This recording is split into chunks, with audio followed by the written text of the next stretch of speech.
My name is Caroline Dutton, and I am pleased to share a video abstract for my article titled Analyzing Recognition Multidirectionally, Canada, United Nations Membership, and the Algerian Question. In the context of the United Nations, recognition is a continuously relevant concept in the present. With genocide in Gaza and the ongoing occupation of Palestine, we are seeing live debates in the United Nations about recognition of the state of Palestine and what that means for the rights of Palestinians to self-determination. However, debates about recognition with colonialism and decolonization are not new. This article examines recognition and decolonization from 1955 to 1962 in two empirical cases. First, membership for new states at the United Nations in 1955 and 1960, many of which were in the Global South and had achieved independence from France. Second, the Algerian War for independence from France in the same period. In doing so, this article makes a theoretical argument about recognition that focuses not on the states being recognized, but the states granting recognition. As such, I examine Canada's recognition policy on both of these cases. Notably, it is explicitly inconsistent, leading the effort in the General Assembly for new membership of 16 states at the UN in 1955, and then supporting it strongly in 1960 for another 17, while simultaneously rejecting statehood for Algeria and its independence from France. I draw on two forms of recognition, thick and thin, to develop a theoretical argument that is illustrated through Canada's recognition policy. Thin recognition is a simple acknowledgement of statehood. In this case, the operationalization of thin recognition is UN membership.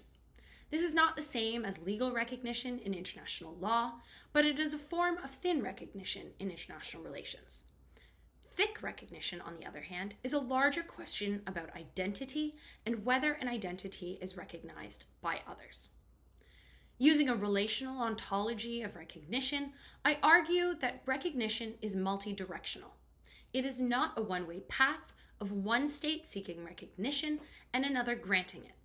Rather, this granting state matters. First, because the act of granting recognition is interconnected with that state's own struggle for recognition, and second, because that granting state's struggle for recognition may have an audience of multiple actors. From 1955 to 1962, Canada was supportive, including its leadership efforts, of new states joining the United Nations, which is a form of thin recognition, and often took place as a consequence of decolonization. Canada granted thin recognition because it sought thick recognition from other UN member states. It wanted affirmation of a self-image as helpful, liberal, and cooperative.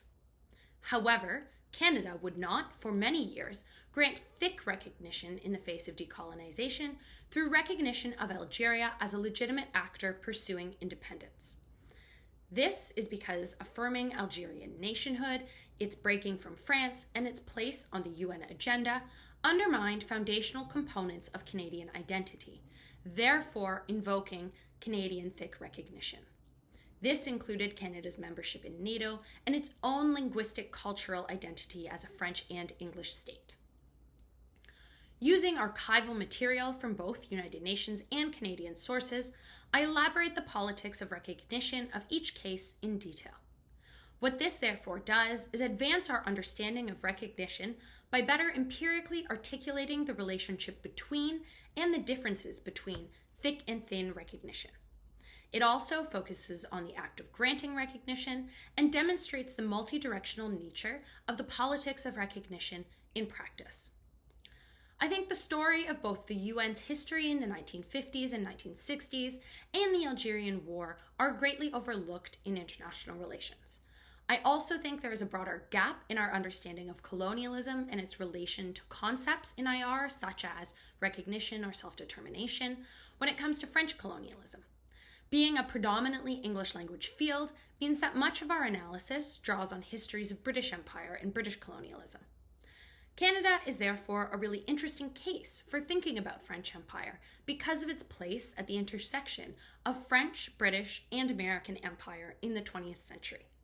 So, Canada therefore provides an interesting empirical entry point for bringing both French language material and the politics of French Empire into international relations. International history as a field has seen a large growth in its literature, both from across French Africa and specifically Algeria.